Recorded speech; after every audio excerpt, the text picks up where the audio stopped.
Okay, so this is the section we're going to be looking at here.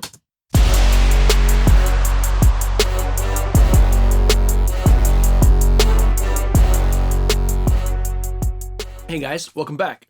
My name's Evan Morgan, and I was the mixing and mastering engineer on Tom MacDonald's latest song, I Hate Hip Hop. Since the song's come out, I've gotten a couple questions about the distorted 808 sounds, distorted bass sounds on the track. So I thought I'd just take a minute and poke into the mix session and show you guys what's involved in that and how I mixed it, and maybe give you guys a couple tips on how to approach these kinds of sounds in your own productions. So with that said, let's pop into the session. Okay, so this is the section we're going to be looking at here.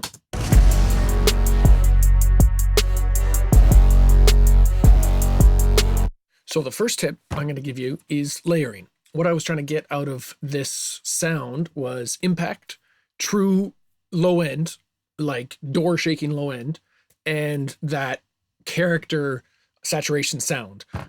So rather than try and get that out of one single source, we're actually using 3 layers to achieve that, one of each. So the impact is mainly coming from the kick drum here. And then we have an 808, but you can see that it doesn't have a huge transient impact, and it kind of blooms after the kick, and it gives us that low end.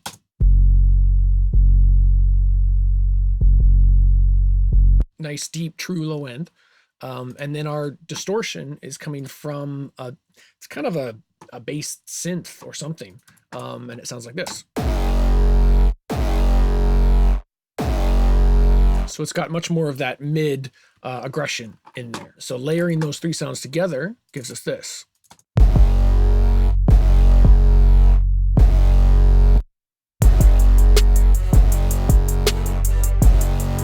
If I take out the kick, we lose the impact. If I take out the 808, we lose the low end octave. And if I take out that bass synth, we obviously lose that character and distortion.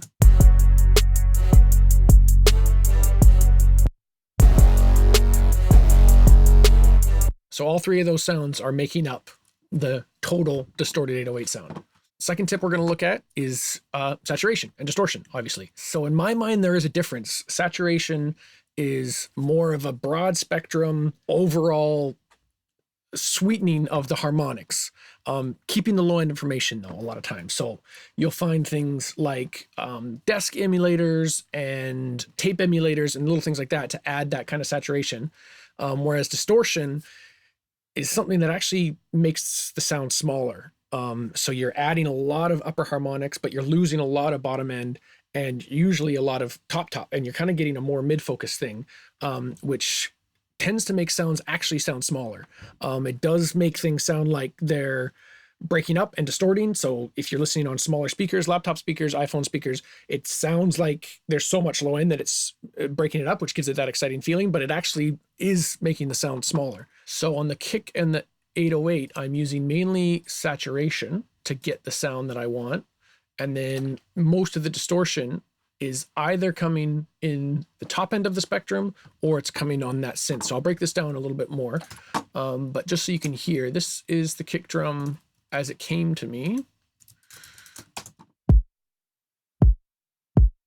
And this is with the saturation I applied.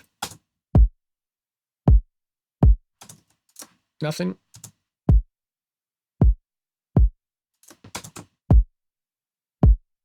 So it's just got a little extra low mid, a little extra hair on it, which is what we want.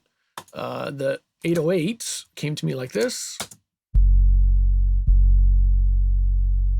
So a very true 808, just the low end octave. Looks like this. Just a lot around 45, 50 hertz. So with the saturation that I added, a little bit of lo-fi, a little bit of Saturn, which we'll get into in a second, it gives us this.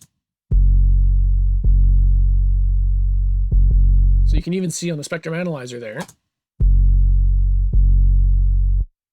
there's a lot more kind of upper mid information, harmonics, second order harmonics, third order harmonics that are giving it that saturation and hair. This is before.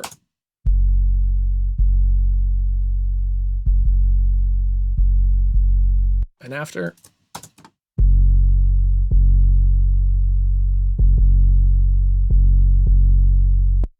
And we'll just quickly look at the synth. I've changed the sound a lot. It came to me like this. So again, there's that small, it just sounds like a broken speaker, essentially. And so I wanted to give it a little more size. And I did that mainly with Saturn, which we'll get into in a second. What I did to it sounds like this. And before. And after.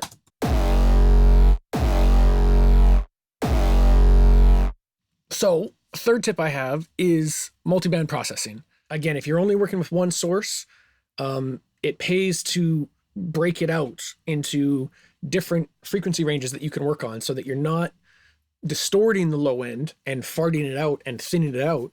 You're allowing that to be thick and heavy and pure, but you're distorting the low mids and the mid frequency. There's lots of ways to do this. I use Saturn to do this because it's purpose built for that, but you can duplicate the track and just focus in on the low end and distort that or saturate that a certain way. Use a duplicate track, focus in, filter out just the low mids and distort that. And that's essentially what this is doing. So we have everything under 100. Sounds like this. I'll turn this off for a sec. And we're not actually distorting that much at all. We're just kind of letting that breathe. And then the mids, we're distorting a lot. So if I take that off, that was our original sound. And so we're getting it a little extra hair, a little extra upper harmonics. And the top, same thing. This is 600 hertz and up.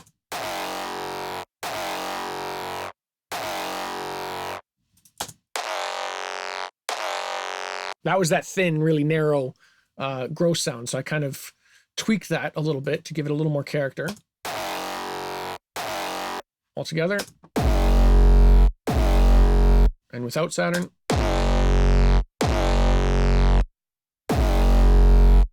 So I'm able to process under 100 hertz one way, between 100 and 600 another way, and above 600 a completely different way.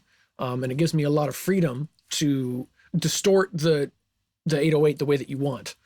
I'm also adding this, which is kind of a spatial enhancer, and it's giving me a little bit of stereo spread. So it's not just this kind of nosy thing up the middle. It's got a little bit of width and size to it. It sounds like this. Without. So it's just a stereo enhancer a little bit. And again, I'm only focusing that above almost 300 hertz. So the low end is staying in mono, but the top is getting split left and right. I'm also using Saturn on the 808, which is another good example of looking at how this plugin works. So without that on there, and with it on, so it's not as obvious as the other example, but again, this is under 100 hertz, is being treated with just a little bit of tape saturation. Subtle. Between 100 and 1000, 1K, we're treating it with a tube saturation, which is quite hard. Sounds like this. And before.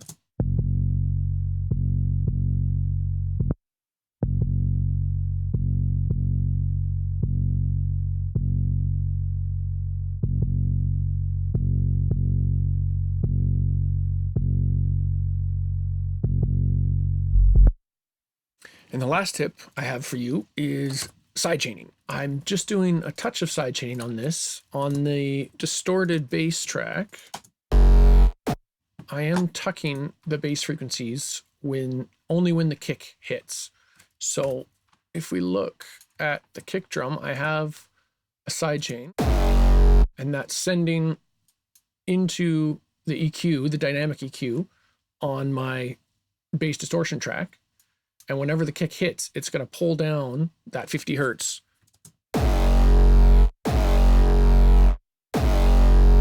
And it comes back up and swells into the track. So there's not a giant buildup of 50 hertz when all three of these elements hit.